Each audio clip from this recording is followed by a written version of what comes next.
தென்னாட்டுடைய சிவனை போற்றி எந்நாட்டவருக்கும் இறைவா போற்றி. இன்று ஆன்மீக சிந்தனை. கோவை சிவசக்தி ஜோதிடர். குற்றம் ஏன் அதிகமாகிறதுங்க? மக்களிடம் பொறுமை, நிதானம், அமைதி இல்லைங்க. ஸோ இங்கே யார் பேச்சும் யாரும் கேட்பதும் இல்லைங்க. எல்லாருக்கும் எல்லாம் தெரியும் என்ற ஒரு கோட்பாட்டில் வாழ்ந்துட்டு இருக்கிறாங்க. இந்த ஜெனரேஷன் பட்டு தான் தெரிஞ்சுக்கிறாங்களே ஒழிய ஒரு பெரியவங்க கடந்து வந்த தன்னுடைய அனுபவங்களை கூறும்போது அவர்கள் அதை ஏற்றுக்கொள்ளும் மனோநிலையில் அவர்கள் இல்லைங்க. இப்போ பெத்த பிள்ளைங்களாக இருந்தாலுமே அந்த சூழல் தாங்க. பள்ளி பாடத்தில் ஒழுக்கத்திற்கு முக்கியத்துவம் தருவதில்லைங்க.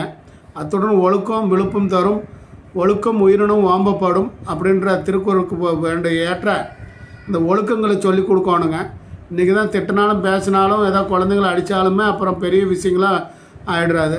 அதனால் எப்படிங்க குழந்தைங்க ஒரு ஒழுக்கத்தோடு ஒரு பயத்தோடு கண்ணியமாக படிப்பாங்க சொல்லுங்கள். அந்த காலத்தில் அந்த கண்ணியம் இருந்தது. நாங்களாம் அவ்வளோ அடி வாங்கி படித்தோங்க. ஸோ அங்கே ராத்திரி பகலாக படித்ததும் அடி வாங்கி படித்ததும். ஸோ அந்த மாதிரி தண்டனைகள் அதிகமாக இருந்தது, படிப்புகள் நல்லா இருந்ததுங்க. இப்போ அந்த மாதிரி விஷயங்கள் இல்லாதனால அந்த ஒழுக்கம் தவறி போச்சுங்க.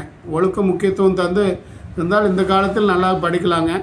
மனதை கெடுக்குங்களாமா அலைபேசி, சமூக ஊடகங்கள் தூக்கம் இதற்கு ஒரு முழு காரணங்கள் ஆகுங்களாம். என்றைக்கு இந்த செல்லு வந்ததோ அன்றைக்கே பிள்ளைங்களை நம்ம கண்ட்ரோலில் இருந்து இல்லாமல் போயிட்டாங்க. ஸோ இது எல்லாமே கெடுநிலைகளுக்கு உண்டான பலாபலங்கள் ஆகுங்க. அனைவருக்கும் அனைத்தும் கிடைக்கட்டும். நன்றி, வணக்கம்.